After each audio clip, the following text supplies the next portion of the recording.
We've had a very long journey in the evolution of our relationship. I think 18 years. Let's talk about infidelity. So this is Sure. something that we dealt with in our relationship. Yes. The difference with sex addiction to everything else, to all these substances, is I pick up the phone, I type a little bit, I've just acted out. Like, that's how fast it is. It attacks you in different ways. You never open your phone and a fucking Jack Daniels bottle falls out of it. You are numb all the time. And when you are not acting out, you dip baseline normal. And it's what you have to do just to feel normal. People say, like, well, you didn't care about the people. I did, but I didn't care about me. I didn't care about my own safety. Talk about a time of my life that I've never talked about publicly, even had not really even told any friends or anything. You have talked about it publicly the whole time. But never with you. I never linked it to you. No. Ultra minds, ultra minds, ultra minds, ultra JK, ultra. Ultra minds, ultra minds, ultra minds, ultra JK, ultra. Hello, everybody, and welcome to Ultra Minds with JK Ultra. I have a very unique episode today. So usually we talk about spirituality, consciousness, aliens, astrology.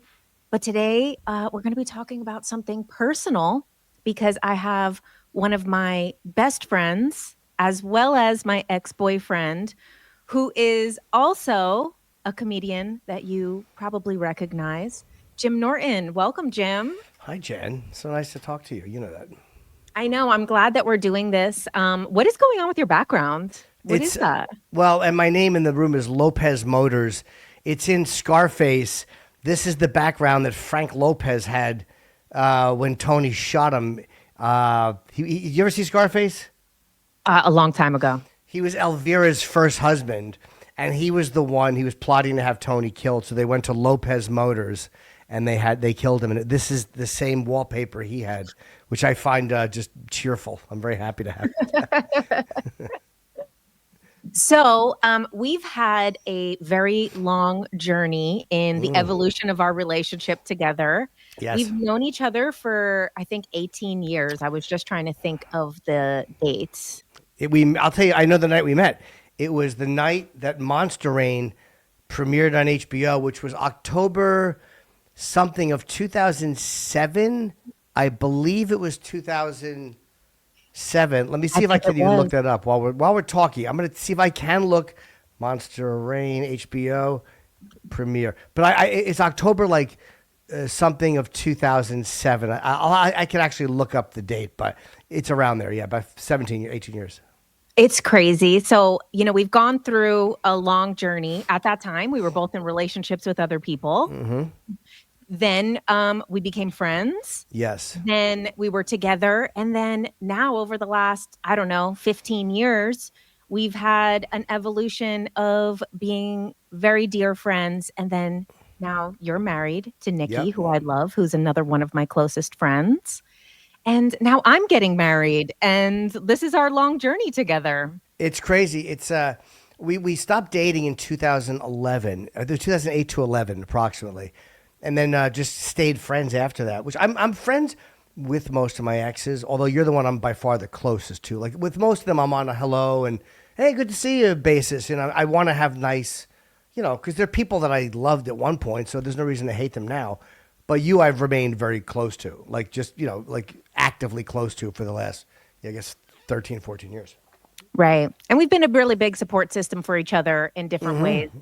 And, it's been really amazing to see you evolve, especially, knowing you so closely. And we'll talk a little bit about our relationship. But it's been amazing to see how much you've changed with Nikki and getting married. And of course, every relationship has their, little quarrels, but I'm like, sure. You now are so evolved compared to how you used to be. So can you talk a little bit about some of the things that you learned by getting married? That I shouldn't have. Here's the thing about being married that's different. Because there's paperwork and lawyers and stuff, whenever you get married, you can't just end it like when you're mad. Like, so, you know what I mean? Those moments where you could just walk out or tell them, go home, go. You can't do that because you're married and it's more than just living together. So I think that's the biggest change is that, like, knowing that we have to resolve it somehow. Like, because if we resolve it by getting divorced, I mean, there's an attorney, that's a whole process. And usually an argument is not serious enough for that. Do you know what I mean? Like, that's your initial instinct is just fuck this. But I would say that's the biggest difference. And it's also being forced to share your space with somebody on more than a temporary basis, which takes a lot of getting used to. I'm not that used to that. I know you're not used to that. Like you're very used to being independent and having your own vibe however you want it. I know that's the one thing that, so I'm getting married next month. And then after that, not immediately after, but within the coming months, then I'm going to be actually leaving LA, moving to Louisiana. And that'll be the first time of me like ever living with a partner or a man, because I grew up in a house with all women. So I'm a little bit nervous. Yeah, of course. It is a little bit.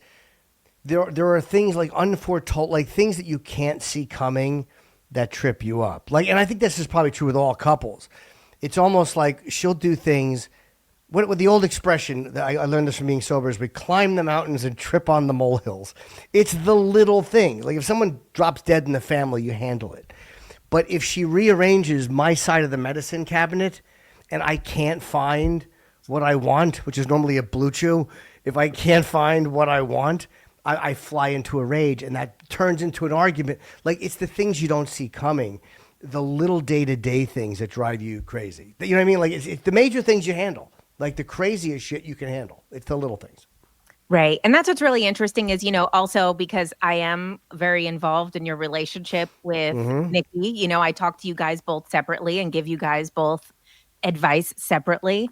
And kind of the biggest thing is you really do trip up about these small things that don't matter. Yeah. And it's like you guys have a overall big picture, a great relationship that is like super rare. You guys are perfect for each other. And it's all of these little dumb things, exactly like stuff like the medicine cabinet, the fridge, the coasters, that Nikki will start the Nespresso and not put a cup there. Yeah, that's just crazy. Like even that, I can't even get mad at that. She's just crazy. But it's stuff like she's messier than you would think. I am not the neatest guy, but like when I come in and I find like, hey, you said you were going to do laundry. If it's something minor like that, it just sets things off because it's something in my house I'm not in control of. And I'm used to being in control of everything in my house, good or bad. So when there's somebody else that weighs in, it gets frustrating. But that's also because I was in my 50s when I got married. If I got married 20 years ago, it might be a lot easier for me, but I'm a lot older and I was single for a long time. But I just talked to David Tell. I had David Tell was on my podcast recently, and we were talking, and he was just saying like he's 60 and he wants to get married or have a kid, and he's like, yeah, I just want purpose. Like, so I realized that going back to being single, even a great comic like Attell, who doesn't realize he's a great comic, there is a downside to being single and alone. It's not just you get to fuck a bunch of different girls and eat whatever you want and go wherever you want. There's a lot of loneliness and isolation, and you know what I mean? Right. And I mean, I didn't really see you getting married. I didn't see me getting married in life. So it is interesting to look where we're at now. And then also, too, I think there is like a benefit of, finding a person later in life because, the downside of you already have a lot of being set in your ways, but also it's like you have a lot more tools. Two people that are 20 years old, like maybe don't have the emotional tools to be able to support each other through stuff in the same way. So there's kind of advantages of both. Yes. Having somebody here, sometimes when I'm feeling depressed, she's bad at making it better. Like she just like I don't need anything. Like sometimes you just need somebody to hit the points a little bit with you. You know how it is when you're feeling, but I'll tell her like, oh, my career is over. I'm so depressed. And she'll go like, why are there so many negative comments online? I'm like, that's just not, it's not helpful. And in her mind, she's being helpful. She hates when I call her Livia Soprano. She hates that. But like, at times to picking each other up is kind of knowing what somebody needs to hear in a moment. Sometimes it's the truth. Other times it's never a lie, but it's sometimes taking the truth and kind of framing it differently. You know what I mean? You need someone who can frame the truth in a way where you don't have a pistol in your mouth. You know what I mean? Like Florentine was always good at that. Like Jim Florentine was always great at that as a friend. Like if there's something wrong, he's like, oh, well, so what? Like, if I would get dumped by a woman or whatever, he'd be like, so what? I mean, you probably shouldn't have been banging her to begin with. Like he always had this way of making you feel like, yeah, things are okay. Some people have that and then some don't. And those are the ones you marry. Okay, so let's talk a little bit about sex addiction, addiction in general. Sure. This is, a topic that, I think you were maybe on Neil Brennan's podcast when you were talking about it, and you had such like great insight on addiction. And one of the ways that you described it is kind of like a cup that's almost full, and it's so close to being full that you keep trying. Yeah. It's the thing people commonly say is it's like you're trying to fill a void. And that is kind of true. But to me, the illusion of the cup has a slow drain in the bottom. So it gets there, and then you one more, and then it's one more. It's always one more, and I'm there. It's the carrot that is not 10 miles ahead. It's literally right here. It's 6 inches in front of you, and you can never quite get to it. And that's what fuels most of my addiction. It's that feeling of, I could just, if it was sex addiction, it was just, if I just do this one thing with this one, then it will all, you almost feel like there's going to be a completed painting. Like I have one more brush stroke and I'm done, but then you do that and then you realize you've erased a brush stroke on the other side of the painting. So you have to go over and fill that one. Every time you put that final one is erased. So you have to go and fill it in. It's just an illusion. And it's it's your dopamine. It's the little button in my brain that makes me feel fucking that euphoria, that rush. And that's why I'm getting fat, or I'm trying not to get totally fat, is because the sex addiction. I'll watch porn, but I'm not doing almost anything I used to do. And I don't drink, I don't do drugs. Gambling terrifies me. So what is it? There's food. So you wind up in a hotel room. I'm eating pretzel nuggets at 2 a.m. Instead of panicking that I have AIDS.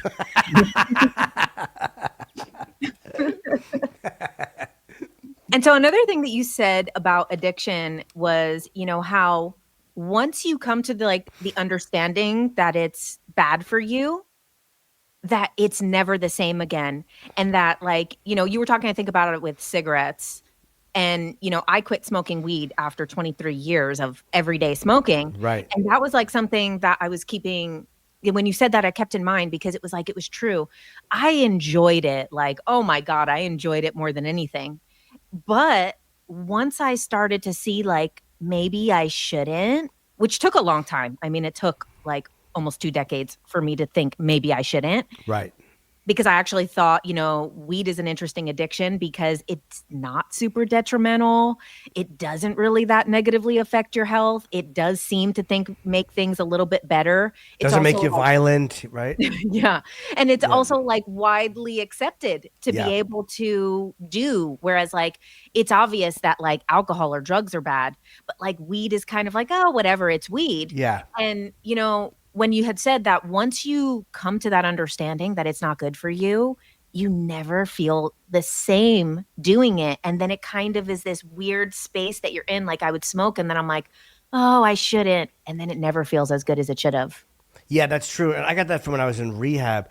Once you're made aware of the exact nature of what it is and what you're doing to yourself, you still do it, or I would still do it, but it is, you can never unsee it. I could never unsee what it did to me. Sex addiction, any addiction. I mean, putting weight on is easy to not unsee because it's just there. It's on your fucking fat stomach. But you can never unsee it. But I also heard a speaker one time say, knowledge is no defense against the first drink. What I know, knowing it is great and it might make it uncomfortable, but it's not a defense against doing it. I knew sex addiction was very damaging and just unhealthy.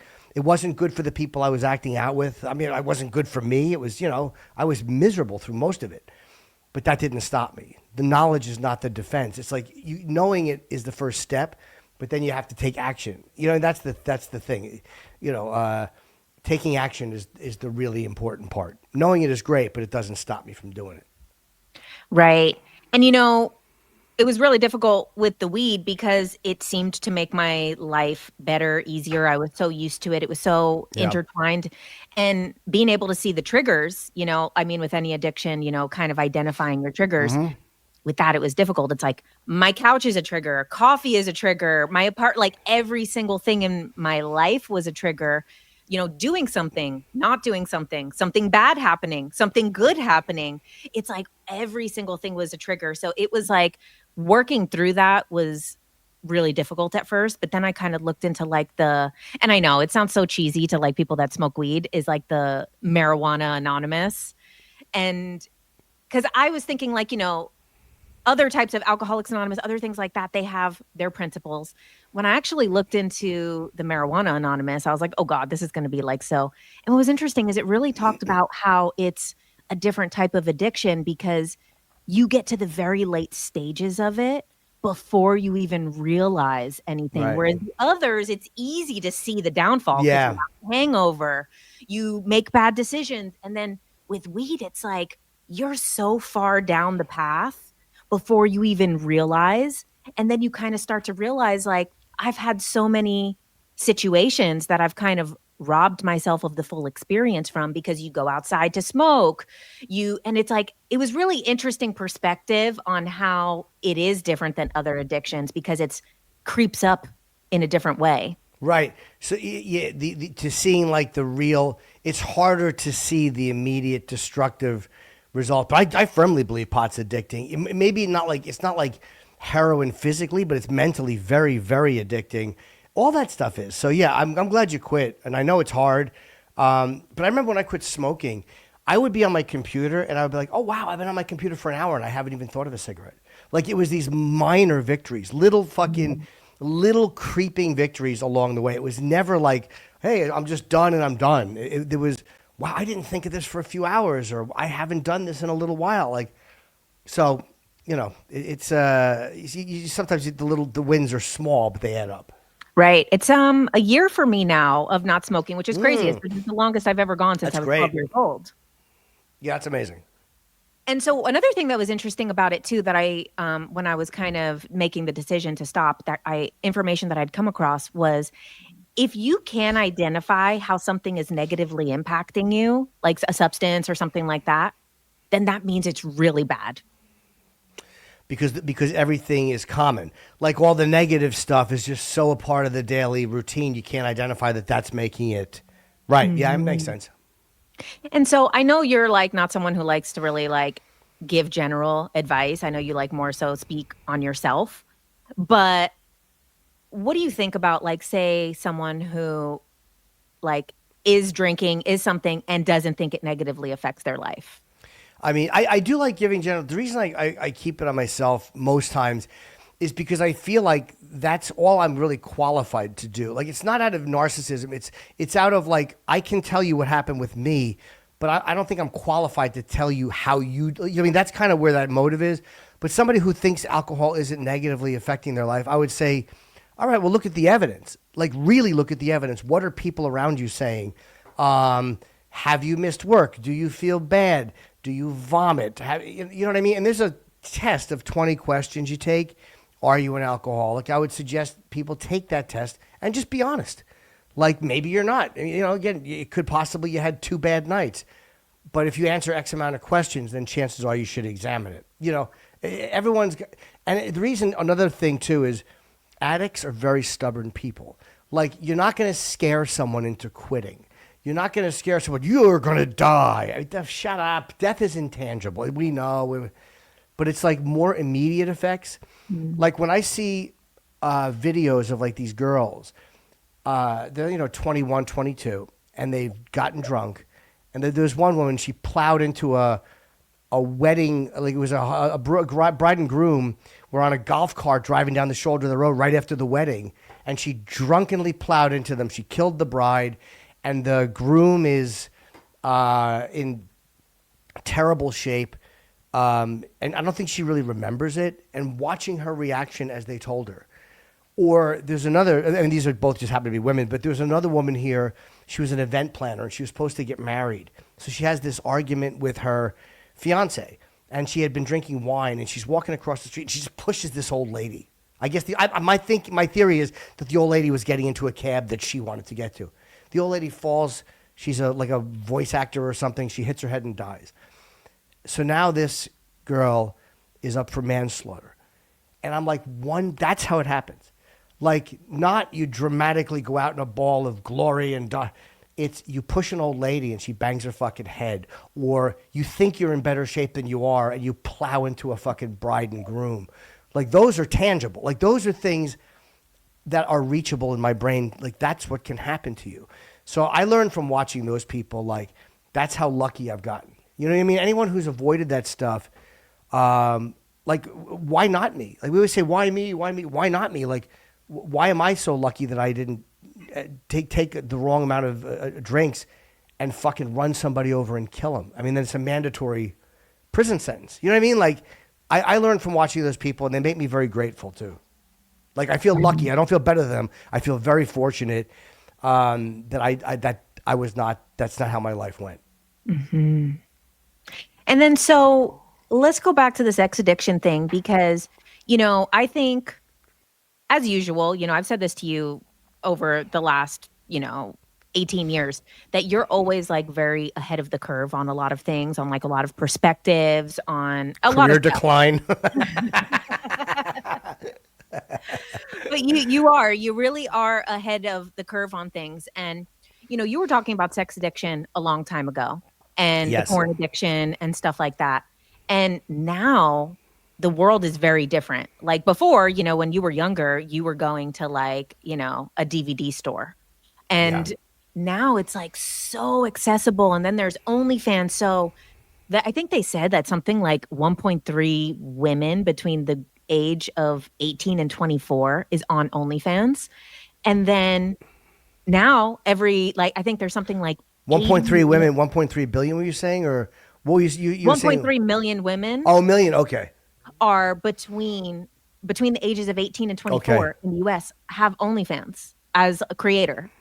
And then I think there's something like 80 something million users of OnlyFans. So this is just one area, not to say all the porn that exists aside from that and all of the stuff that exists beside that. So it's like, this is a very different thing than when you were younger. And it's like now, young people are growing up with this, like it's so intertwined in their life and so intertwined with their identity.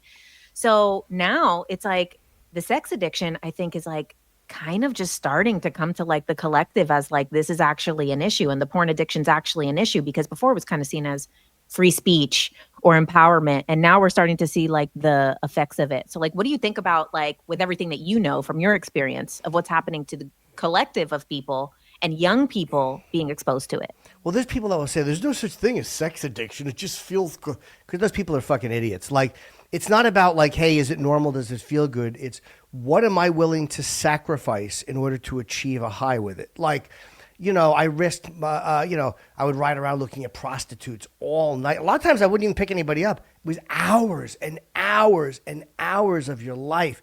Or not, risking catching HIV or all these, there's or relationships, risking other people's trust and love. And it's what you're willing to risk to get the high makes it addictive. Not just, hey, I like getting blown. Every guy likes it. Sure.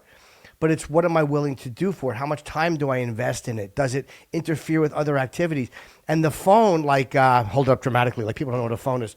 Like literally, the difference with sex addiction to everything else, to all these substances, is like if I want a cake, I have to go make a cake or buy one. If I want to gamble, you can do that online too. If I want, to get higher, I have to go buy it. But like with sex addiction and with gambling too, gambling is monstrous. I pick up the phone, I type a little bit, I've just acted out. Like, that's how fast it is. It's and you're all day you're opening your phone and you get a text from someone you haven't talked to in a while, and it's an intrigue text. Fuck. Hey, how you doing? Oh, I'm good. How are you? Like, and I know where it's leading. It's much different. It attacks you in different ways. Like, you never open up your phone and there's a dozen cookies sitting on it. Like, it doesn't work that way. You never open your phone and a fucking Jack Daniels bottle falls out of it. But the sex is just so, there's so many avenues to get into it. There's the motive of, why am I saying hi to this person who just messaged me? Why am I reaching out to them?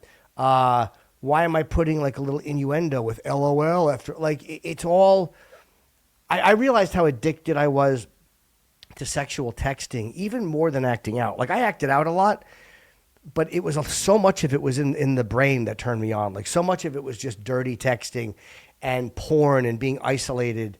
And now people, it's just, you're inundated with 20, is that the word? Inundated. It's there every minute of every day. And I didn't have that growing up. So it's much harder for people now.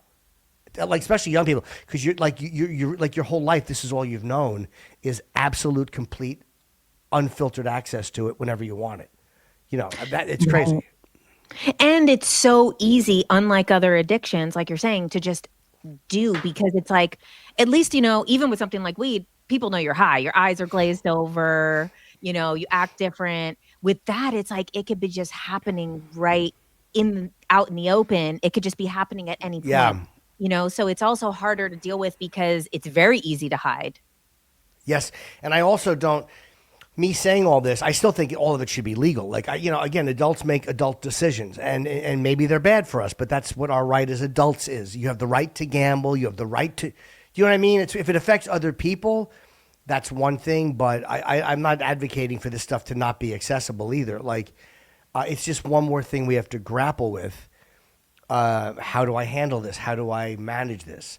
And I don't, again, there's no one in the government I trust to make that decision. I watched just to digress for 1 second, Christopher Hitchens did this amazing speech in Toronto many years ago about free speech. And he was basically going down about censorship, and he was saying, who do you trust to make that decision for you? Like, anybody in the audience, give me a name. Who you trust to make the decision for you, what you should read and what you should consume. And when you think about it like that, there's no one I trust that I would never say to the governor, like, yeah, you decide what I can handle. I have to make the decision to not pick the phone up. It's very hard, but again, it's on me. Right. And I think exactly, it goes far beyond free speech with that, with like, who do you trust to make decisions for you? There is things like, I lean more towards like less regulation of stuff because exactly, I don't trust anybody to make decisions for everybody because everybody's an individual and has a different moral compass of what's right for them or what they need. Yeah. And people will frame it like they'll look at the bad side of it and they'll say, like when you talk about like sex work, they'll say it should be illegal because there's human trafficking. Well, human trafficking is illegal. And if somebody is doing it, the punishment should be extraordinarily harsh.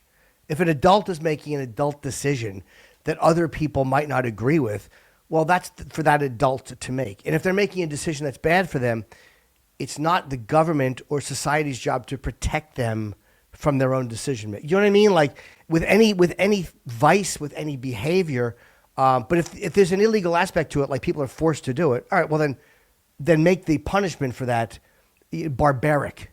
Make it an extremely harsh punishment for someone who's sneaking people across the border for that purpose. Do you know what I mean? But you can't infringe on adults' rights to think and act for themselves. So on the topic of sex addiction, let's talk about infidelity. So this is something that we dealt with in our relationship. Yes. And so, and also, my book is coming out. There's some different stories that I talk about from the time that we were together. There's a bunch of different stories from different people, and none of the people are like said who they are. Sure. So, I mean, there's other stories that are like in there that are not you, that are other people and other stories. But so, one thing that, I think was very difficult, obviously, when it comes to infidelity is like understand. So like, I want to ask you, as someone who you've been on both sides of it at different times in life. Yes. How it feels like basically for the person who is cheating, the person who they're cheating on feels that it's like they're not enough for the person. And that was one of the biggest, like, because my relationships before you and after you had infidelity. So it was something that I was dealing with in all different relationships. And it was like feeling like you're never going to be enough for someone. But then as you know, I grew and healed, I realized that it was never really about the person being cheated on. So can you talk a little Right. bit about that? Well, it really is never about the person being cheated on because, again, I mean, you're very beautiful, and like our sex life was great. Like there was nothing I was lacking from you, and you knew that at the time. At least I think you did. It's greed, and it's pure consumption. Like it doesn't mean that the person's not enough, but it's because what's not enough is the amount of the drug you need. And the drug, it's almost like you're your own fucking, you are your own like morphine. Like when somebody has a morphine button, they never say like push it whenever you want it, but they always tell people slow down, slow down. You just keep, that's what it is. And sometimes one person can't be enough because the addiction is about a connection or a conquest or just about consumption at all levels. Do you know what I mean? Like it's mania. It really is like when you're in the depths of it, like when I was just not thinking of anything, you're numb all the time. You are numb all the time. And when you are not acting out, you dip and then you feel like, oh my, like life is terrible. You have to, Mike Tyson in his biography, he's really great when he talks about addiction. He has a tremendous amount of self-awareness. And I think a therapist had called it for him baseline normal. And it's what you have to do just to feel normal. Like I would have to act out. I would have to do all these things to get enough of that fucking drug drip just to feel like I'm normal. And and okay, this is, I can go to the store now. I can do this. And that sounds crazy to people who have no experience with it. But that's the best way I can describe it is you need to do all these things just to feel level. Like, and then you start getting high off it. So you do X, Y, and Z to feel level, and then anything after that is actually the act out that you're looking for to get high. You know what I mean? It's a very isolating thing. It never is about the person at all. Like and even in those moments, it's not about the person because no one person can give you 24 hours of that. You know what I mean? I can't think of a situation in life because the other person would just get sick of it after a while. Like, it becomes exhausting for the partner to have to constantly feed this fucking thing with this person. You know what I mean? It's just, and it's also greed. It's greed, greed for more than your share of pleasurable experiences, of partners. And it is a very selfish addiction, but it's also very self-destructive. Like, I didn't give a shit about myself. Like, people say, like, well, you didn't care about the people. I did, but I didn't care about me. I didn't care about my own safety. Like, you know what I mean? Like, it was, I had no regard for myself either. Like, I was just, you're chasing that level feeling, and then you're chasing the spike up. And it's interesting to kind of apply that to people who maybe don't have sex addiction but are still cheaters. Sure. Is that like there is this something that maybe it's not an addiction by a standard definition, but Right. this like thing that they're not able to give themselves that they're expecting from another person. And when that other person, falls short, and it's not even that they're falling short, because like you said, nobody can give you 100% of what you need all the time. You have to have it yourself. But it's like a lot of times people will justify cheating of being like, oh, well, you weren't meeting my needs. You weren't giving me what I needed, or you weren't there enough, or you weren't present enough. And it's kind of like similar to what you're saying is like, even though it's not an addiction. Like what addicts do or what people do in these things is we move the goalpost, right? Like if I only had this, I'll be okay. It's like the cup that never gets full. And then you get that. And you get the woman that will do anything you want. But then your love addiction kicks in. And because she already loves you, it can only spike 2 meters. It can't go up and down that high because she loves you.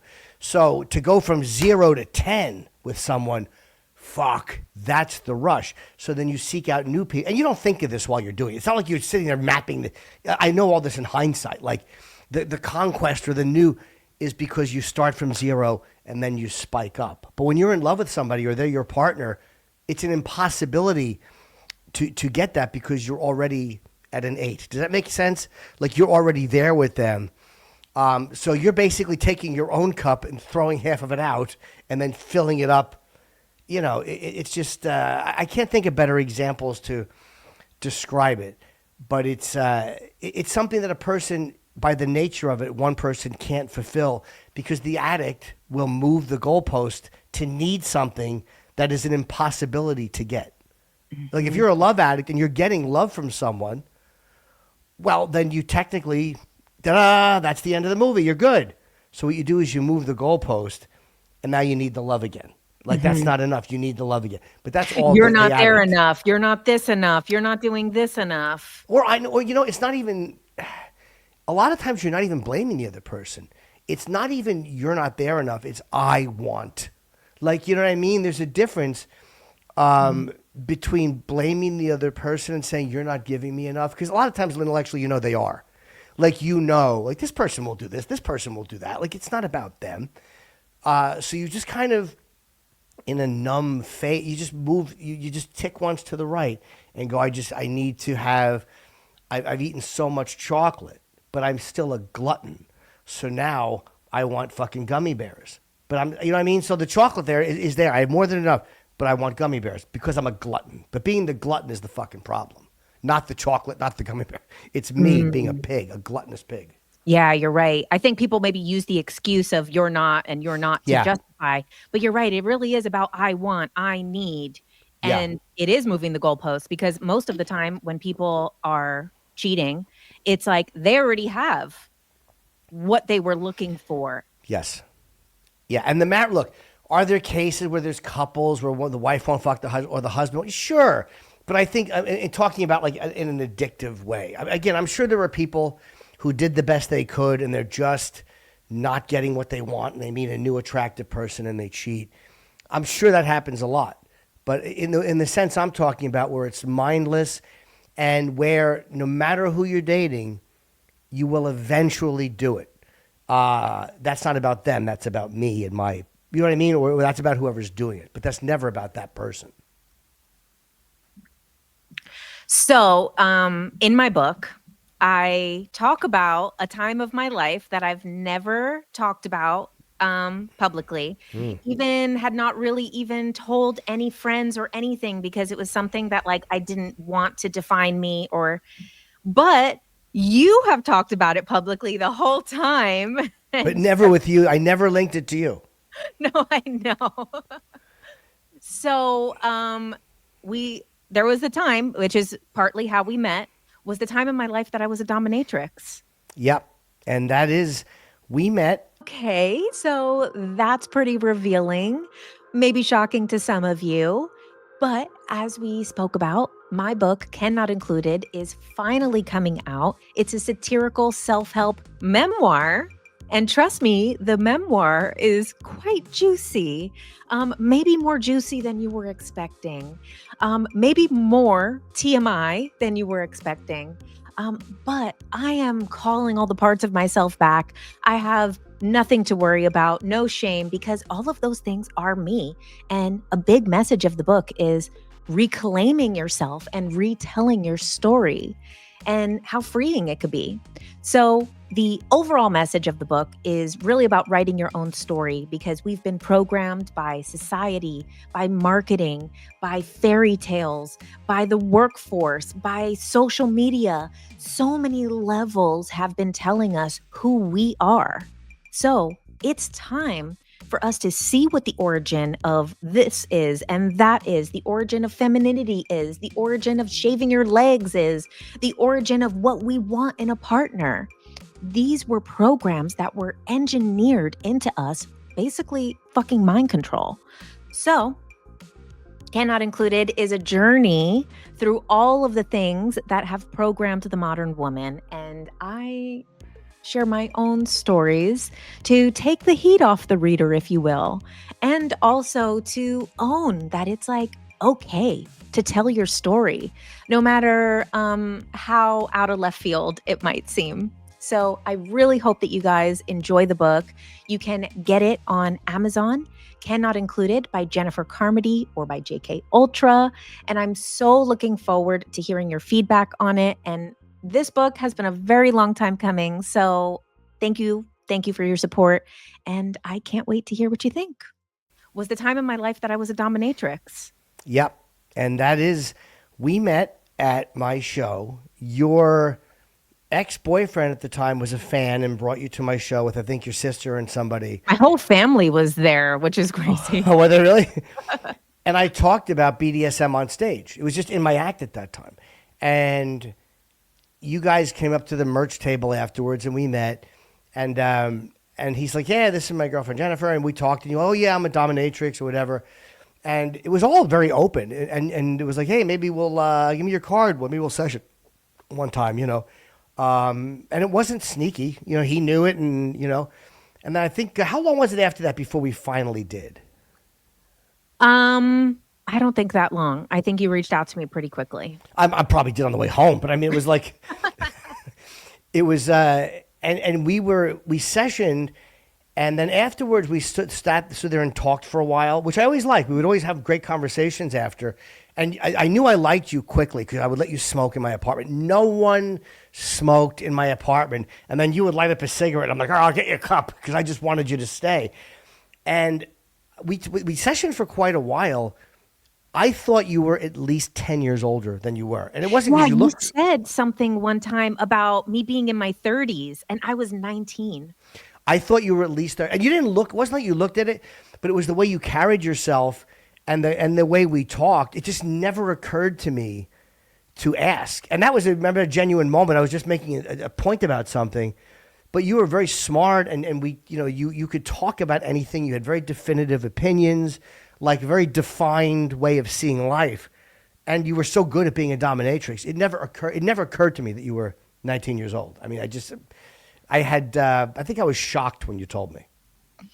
And it's been a really crazy evolution of life because, I had very defined opinions at that time, but they've changed and evolved so much. And, there is some people from that area of life that still kind of like will pop up and they genuinely believe that like that kind of character that I was at that time is like genuinely who I am. Right. And that's what's crazy about it is, it was really, and so as my relationship ended with that person and then you and I started to get closer, I actually broke my hand punching him in the head. Yes. And then I sessioned with you with a cast on. And I remember we went to like there was one point where, and you were totally, that was one of the things I liked about you, by the way, is that you were always loyal to the guy you were dating. Like it never went beyond minor domination stuff to anything that wasn't on the menu of domination. Like it never went into sex, never went into oral sex, never went into any of that stuff when we sessioned. And I remember his birthday came and the three of us went out to dinner and it was cool. It was comfortable. He knew we sessioned together. It wasn't weird. It wasn't a secret. And he was a nice guy. And I remember he got up and left the table and you and I were just chatting and I love that you didn't sell him out when he got up. Like you didn't say anything secret to me or whatever, but it was just, hey, we're having a great time and we're all eating at Blue Ribbon. So I really I like that about you. I'm like, well, she's a really genuine person. And then you broke your hand punching him in the head. And that's how you know I'm an addict because I'm like, perfect. I have to get in on this.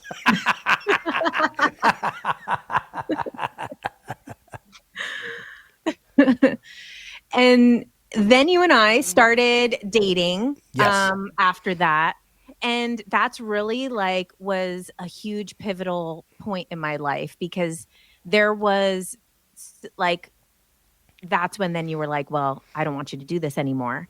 And it was such I'm so grateful for that time in life because, and it's interesting too, because, we know each other from many stages of life. And that was just such a different version of me. And you were we talked and then you were talking about how I said I wanted to go to film school and then I never ended up going. And you were like, well, do it. Quit this. You're better than this. go to film school. We'll do it. And I was like, okay. And it was like, it really like my life started to like the life that I had really started to collapse. Yeah. But I trusted you in the process and was like, okay, even though it was like, difficult for the way I made money and all of the things to start like disappearing. But then it was like, then I really retired and like completely 100% like nothing else ever connected to that again. No. And I like kept that like promise to myself. Of course, it was also a promise to you as well, because Yeah. you were asking me to quit. But it was really like a promise to myself to be like, no matter how hard it gets, no matter like all of these things, I'm not going to go back to that ever. And it was like, I think about like if that didn't happen, if you didn't, and it was hard at first, for me to quit because I felt like you're controlling me, like you're telling me what to do. This is like my freedom, my expression. But looking back, I'm like, oh my God, like you literally like saved my life to be the person that I am today. But you were also willing to do it. Like even after you quit and you went to film school, when you went out to LA, you worked really hard. You'd restaurant manage, like you hustled, like you busted your ass. So I might have helped get the ball rolling, but it was rollable. Like there's so many people in life where that would happen and they quit for a year and go back, which is, again, that's fine if that's what they want to do, but you didn't want to do that. So it's only a tragedy if it's something a person doesn't want to do and they are forced to go back to it. And you never did. Like you went out to LA. So that was in you. Like I might have been the nudge, but it's because it was right. The timing for us was right. But you actually are the one who did, you know what I mean? Like you did it. I just nudged a little bit, and because you could have said no, or right after we broke up, you could have went back to it in LA, and you didn't. You went into restaurants, and that same thing that made you really good at domination, that same mental ability made you great at running a restaurant, made you great at dealing with people. Like it's all from the same, ability in the brain to understand what people are thinking and how to deal with that. Right. And it also helps with what I'm doing now in the sense of like, even though, I do the more like spiritual work and stuff now, it's great for me being online because, the negative comments and people like backlash from stuff and things like that, it really does help to manage a lot of different areas of life, those skills. Yeah.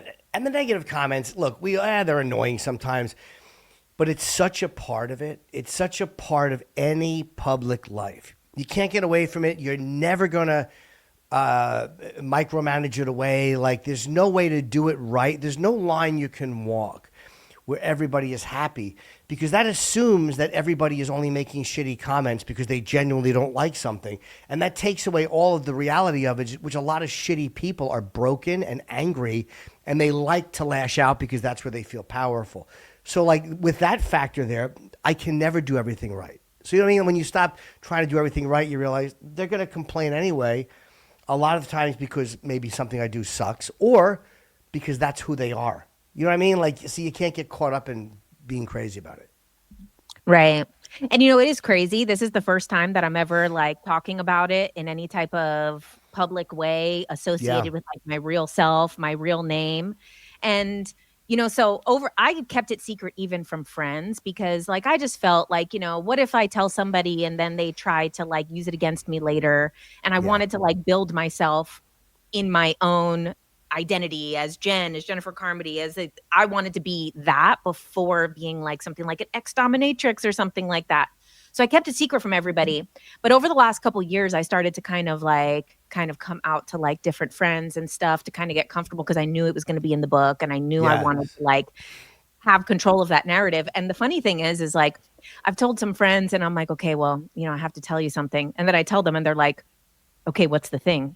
And nobody's shocked. Nobody is like, everybody's like, and then what happened? Yeah, like, because it feels right.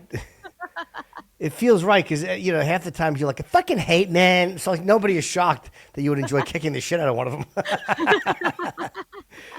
And it's also in this day and age too, that this is the one advantage to like, if you look at like all the OnlyFans and all these things, people are a bit like the puritanical thing where people would be so scolded at one point. No one gives a shit anymore. No one cares if someone did webcamming or OnlyFans, because now it's almost undeniable that it used to be like if a woman did stuff like that, there was this, again, it really was like a puritanical scolding for the dirty girl. But when you look at OnlyFans or all these arrangement sites, they're not all prostitutes. There are a lot of these are women who are just working at Starbucks and like, yeah, like making extra money doing this. Like almost like women's ability to be as dirty as men is finally being understood to be a thing and not just men corrupting. Do you know what I mean? Like, so it's not like, I don't think now people would be shocked by it. Maybe 12 years ago, the reaction would have been a little different. Right. And another thing that I talk about in the book that tags onto this like topic of like this different standard for women, I talk about kind of like this like Lolita complex thing where there's like this obsession around virginity and Oh, purity. And it's come back with like this red pill podcast guide yeah. movement where they like body count, a woman's body count and all of this stuff. Oh, And it's God. like, It's so I know. corny. And it's like the only area of life that men like value no experience. It's like, every other area of life you need to be experienced, but then in this one, not.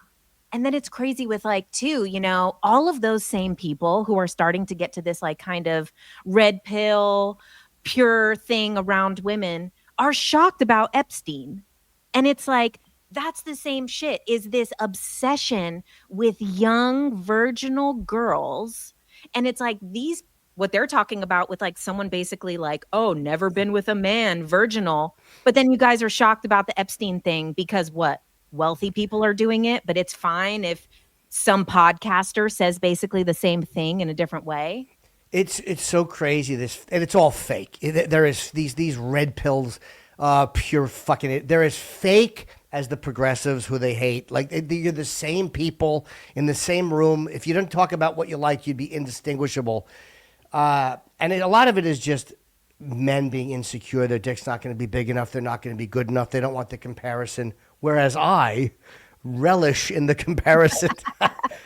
Like I am so not into virgins at all. Like it's never been I mean, you know what I mean? I like a woman's dirty brain. Like somebody who knows where to take you verbally and through text. Like that drives me crazy. Somebody who's innocent doesn't do that for me. I don't like innocence. It's never moved me. It's not like I think I'm a great guy. It's just not whatever it is that makes us tick. And I don't understand that. I was dating someone who was a virgin at one point in my adult life. And I knew I would never have sex with her because I knew we were never going to get married and she was looking, like I knew it wouldn't go that far. And I was talking to my friend. He's like, oh my God, I would marry her just to fuck her. I'm like, really? Like it would, I've turned virgins down for sex. Like I really have. I've said like, find a guy you really like and like, do this with somebody because this is not going to be memorable for you. Like, you know what I mean? Do it with somebody special. I just never liked that at all. I don't quite get it. I don't get the attraction to it. I'm offended that you didn't give the disclaimer that it wasn't me who was a virgin. Yeah. Oh no, I should say that it was not Jenn at all. No, it was Jenn who made the comparisons. But that's how I know. Like, I never seek that out. I never would seek out somebody innocent. I like, again, it's always the mindset that I like more than anything. And so let's talk a little bit about comedy. By the way, can I ask you, how do you feel now that you've talked about it, or how does it feel to talk about it? I'm a little nervous, a little bit nervous. But also it's like, so what?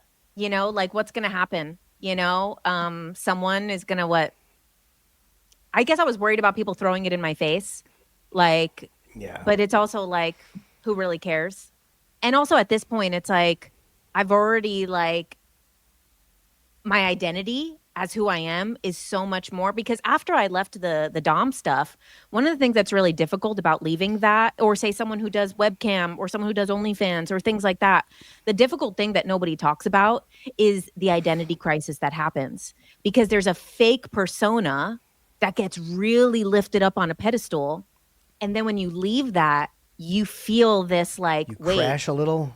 Yeah. Like, who am I? Nobody actually wants this person. They want that person, but that Right. person's not real.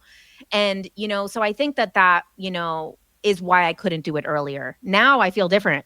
Now I'm like very much my person, which is what I wanted to wait to be before I felt comfortable sharing it. Because then it's like if somebody says that that's what I was, well, I also used to manage weed shops. I used to also manage restaurants and a hair salon and all of these other things. So it's also like I'm also those X things as well, where Yeah. it's not as defining as it was years ago when I hadn't really fully like, now I have like a book coming out with my name. Yeah. Like there's more so with the identity. The identity is more like solid and secure. And my identity's changing. Again, I'm getting married. I'm leaving LA.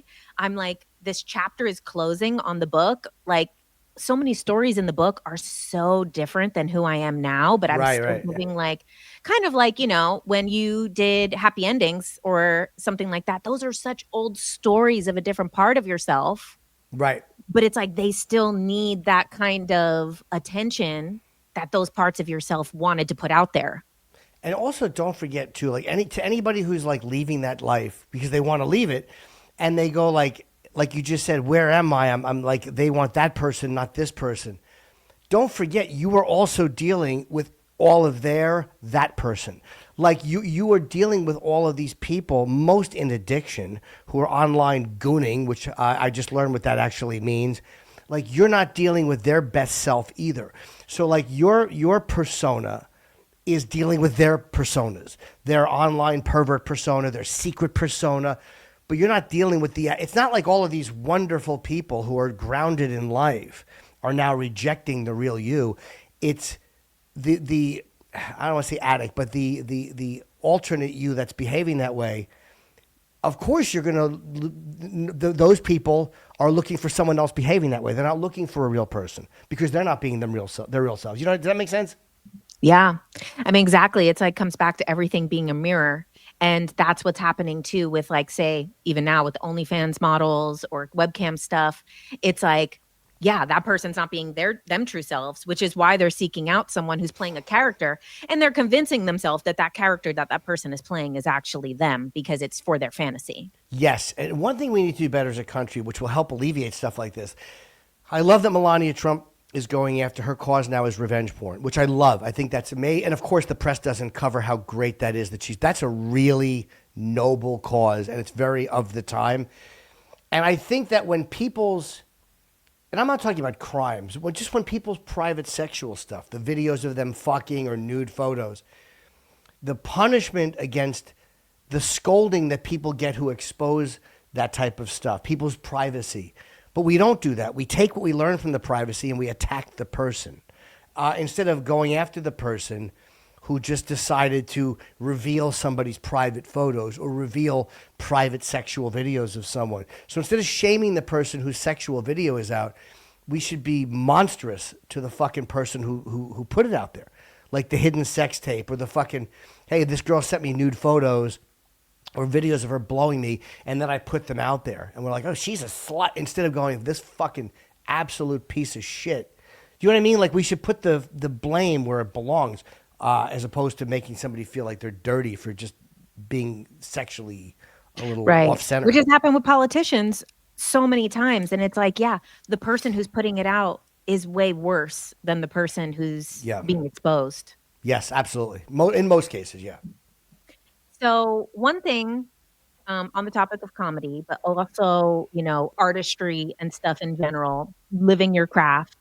One thing that you said was the best advice that you had ever gotten, and it's always been in my mind since you told me, is that I think it was your uncle or someone My that's, Uncle Mark, yeah. well, then you know what I'm going to say. So you say it better than I do. Every day I should ask myself, what have I done for my career today? And it was such a basic thing, but it stuck with me. This is before I ever did comedy. And I thought of that day after day, year after. What have I done for my career today? Even if it was small, a minor action because it was a lazy day, it was still some little bit of forward momentum. I called bookers. I would go do an open mic. All these things that were somehow just not prevent being stagnant. But yeah, that advice I remembered so much. And then I would go out and do an open mic one night, 3 years into comedy, instead of staying home. Instead of fucking watching the game, I would listen to the game on the radio while I drove to Maryland for $25. Like that was the most valuable thing someone told me. Right. And it's been in my head ever since you told me, because obviously by the point that I met you, you said you'd been listening to this advice for, over Yeah. 20 years by that point, and to where it got you in life. And then, I remember that with like stuff that I'm working on, and like basically, even if it's something small, even if nobody Yep. else saw it, even if it wasn't like something that was like outward facing, posting or something like that, if there's something that you did for your career, for your path, for your purpose, whatever someone's working towards, that is like enough to be able to check off your list. And then I saw a clip of Seinfeld where he was talking about something actually almost identical, where he said when he first started, he got a calendar and every single day would check off that he did like tried one joke, wrote one joke, did something. And he said that like for all these years he didn't miss days, and like if he did miss like one happened, he was like sick about it. And that's how he said how he got to where he is that like just checking off at least one thing related to comedy that day. Yeah, and it's also important. A habit to be in is doing things I don't like to do. Again, necessary things. Because the being trained, like a lot of times I don't want to go on an audition, or I don't want to fucking take this gig. I don't want it. And if you get in the habit of listening to that, I don't want to, you wind up giving yourself excuses to not do things you have to do or you should do that will help you. So a lot of times, like training myself to do things, because I'm inherently a lazy fucking person. I have a great work ethic, but I'm a lazy fuck. It's simply by sheer habit of forcing myself to do things. Like I went to the gym this morning because I have trainers. If I didn't have trainers, I wouldn't go. Like I left to my own devices, I'm a lump, and I know it. So a lot of times it's just putting yourself in these like habits. He had to check that box every day. I have to know that I have to be somewhere, almost setting it up where I have to do it, which forces me to do it. You know, a lot of times it's not because I'm this great hard worker. I'm fucking lazy. Inherently, I'm very lazy. Okay, so the last thing I want to ask you about is, something that comes up for artists and different people who are living creative paths. A lot of times early on in those things, it's created from pain, from trauma, from things like that. Then those people oftentimes are afraid to heal because they're Right. afraid they'll lose their funny. They're afraid they'll lose their ability to make music. They're Yeah. afraid that they won't have the same appeal to people anymore. So what do you think about that? Because you still have healing to do, but you've come a very long way. In a way, it helps you more than you think because your topics open up more, your perspective opens up more. But years ago, Barry Katz was my manager years ago. And I used to get so negative before I'd be on stage. I felt like I had to psych myself up to be on stage and hating myself. I thought it was the only way I could do it. And he goes to me, he goes, one day you're going to be able just to walk on stage and not think about it before. And he was right. And Barry was he had great foresight. Because now I go on stage, I have negative tapes playing all the time, but I don't need them to walk on a stage. Like I walk on stage feeling great.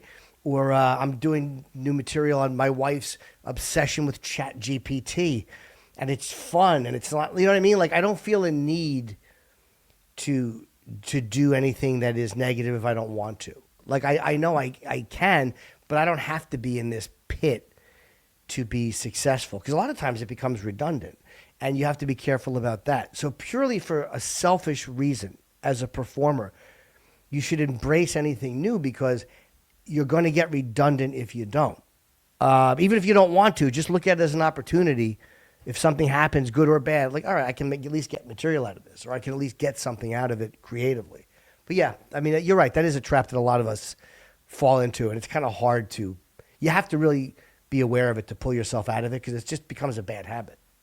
Right. And something that I've been observing is that like a lot of people, they almost become a character of themselves over Yes. time. And it's like, then because they don't evolve, because they don't heal, because they're not willing to maybe turn their back on their audience or change something, or they almost start playing themselves over time. And this Yeah. happens with especially a lot of like public figures who are like giving opinions Yep. versus only performers. Yeah. And it's like they are playing themselves. They're not even truly themselves anymore. Yeah, and people will say things. That's why the whole Bud Light controversy was very funny to me. When they're like, don't you care about your customer base? I'm like, if you associate yourself with who else drinks your beer, you're an empty, nothing shell of a person. I don't give a fuck who drinks the same things. I don't. It's zero value to me. And I also like you want the audience to like what you do, but I don't give a shit if they approve of my personal life or who I married. If they don't like Nikki and I do a podcast together. We don't do it as often anymore because I'm doing my own. But like, if people go, hey, that wasn't a good listen, all right, that's fair criticism.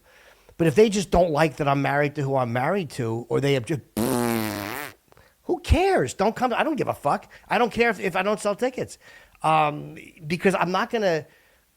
Again, the team sports mentality of it, I find to be very weak, and I think people that there's a lot of fake mavericks running around.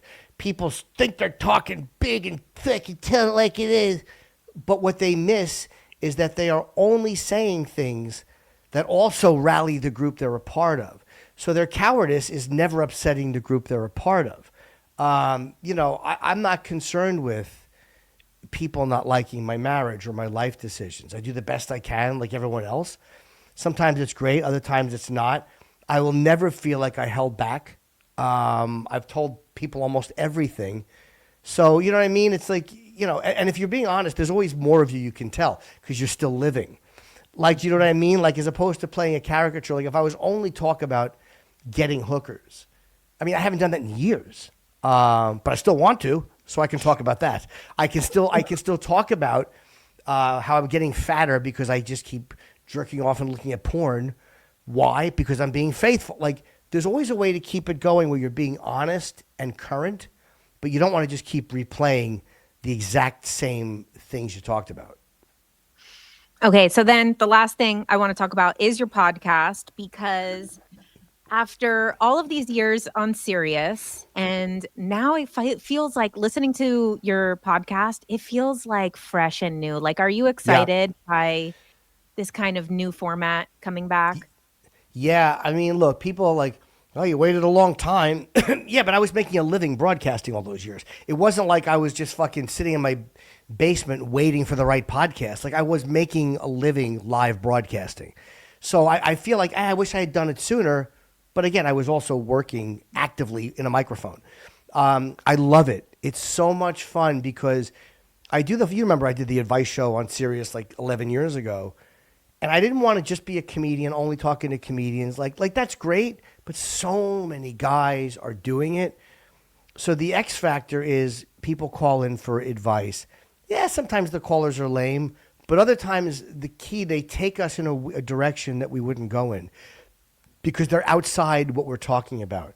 Like I just had David Tell on, I think I told you that, I Tell recently, and to hear him talking about being sad at his father's death or, being as younger, growing up and his parents had a failed business. And like, these are things that kind of come a lot of times from a caller who will say like, yeah, I want to move on. And then the person you're with, it sparks a thought randomly that we wouldn't have gotten to. Do you know what I mean? So I love it. I'm no offense to the guys I worked with. I mean, they're nice guys. They're still doing a show, but I liked knowing the money was there.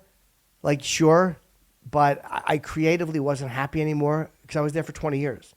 And, Sam and I made a good run of it. Opie and I had a run of it at one point. And there were some great moments on that show too. But the Opie and Anthony show, once that ended in 2014, that to me, those were the glory days, was 2004 to 2014. So yeah, it's about time I did something else. And I love it. I'm genuinely enjoying it. And it has this fresh feeling, but also that like remnants of like the old O&A days where, callers and all of that. I really love it. It's so great. What are your favorite episodes? Thank you. I've had, it's funny, like even the episodes that don't get as many views, because I'm still at a point now where it's very guest driven. And it's nothing, even people that like, if somebody doesn't inherently know a guest immediately, a lot of times they won't click on it. Because there's a million options. I mean, Andrew Schultz is talking to somebody. Fucking Tim Dillon is doing what he does. There's all of these guys. So if you don't have somebody they immediately want to hear, they'll just go to, this guy I want to hear. Mark Norman's on this podcast, and I'll listen to him there. So it's not like radio where people would just tune in and whoever you had. But it sounds really corny. I think the Anthony episodes, or obviously Colin and Voss were on a while ago. And just that idea of just attacking each other, for an hour made me so happy. But I loved every episode we did. And I know that that's like the shit answer, but I feel like they're all funny. Like, I feel like the Neil deGrasse Tyson episode was great. I loved talking to him, and he gave a really personal answer about, someone asked how he felt about Jesus Christ. So he gave a very truthful and I thought fair answer to how he saw religion. I've enjoyed all of them. I got Tony Hinchcliffe. I had a really fun time with Tony because, he's so funny and he's so fast. And then it was more me and him just talking about things, and to hear him talking about his life, and I just loved it. So I love them all for different reasons. And I know that sounds like a douchebag political episode, but I wouldn't have put one up if I didn't like it. So I just love doing it so much. And Mike, Homeless Pimp, is my producer, and he's really, really great. You know what I mean? He has a screen going the whole time. He's fun in the background. He's the perfect guy for the gig. Well, Jam, thank you for doing this. This Thanks, was Jen. An awesome conversation, Yeah. different than what is usually on the pod. But thank you for being here and talking about all of these topics that you don't usually talk about either. No, it was fun. And I'm glad you're doing a podcast. I always told you should do one, and you should. So I'm glad you do it because you're a very good talker, and you're good at getting into the weeds on things. So I'm really happy you're doing it. It's the perfect vehicle for you, and don't give up on it. It's very competitive. There's a million. I think of that sometimes. If a podcast doesn't get the views I want, I'm like, everyone is doing one. So it's hard. Like, you know what I mean? Like, you got to ride out there's going to be the great weeks and the light weeks. You got to ride out the light weeks and don't get discouraged. So I'm really glad you're doing it. Keep doing it. And congratulations on getting married. I'm really happy for you. I know he's a great guy, and I remember when you met him. And good for you. I'm surprised you. I was shocked, but I'm happy. It was a good shock. So good for you. I'm really happy. All right, thanks, Jim. All right, thank you, Jenny. Love you, and I'll talk to you soon. Love you. Talk to you soon. Goodbye. Thanks for listening to Ultra Minds with JK Ultra, where every Thursday we come out with a new interviewing some of the greatest minds in spirituality, consciousness, aliens, conspiracies, astrology, and so much more. And make sure you check out my Tuesday Night Live every Tuesday night, where I do a live stream and we do a Q&A and we go a deep dive into topics like the simulation theory, shadow work, spiritual bypassing, spiritual gurus turned cult leaders, aliens, my own experiences, and so much more. So make sure you subscribe, put on notifications, and if you would like to support my work, you can also become a subscriber to my Substack, which is $11 a month at jennifercarmody.substack.com. And once a month for our paid subscribers, we do a live event where we do a group hypnosis, a group meditation, or a group manifestation exercise. And thank you so much. Make sure that you subscribe, comment, do all the things, all the YouTube stuff.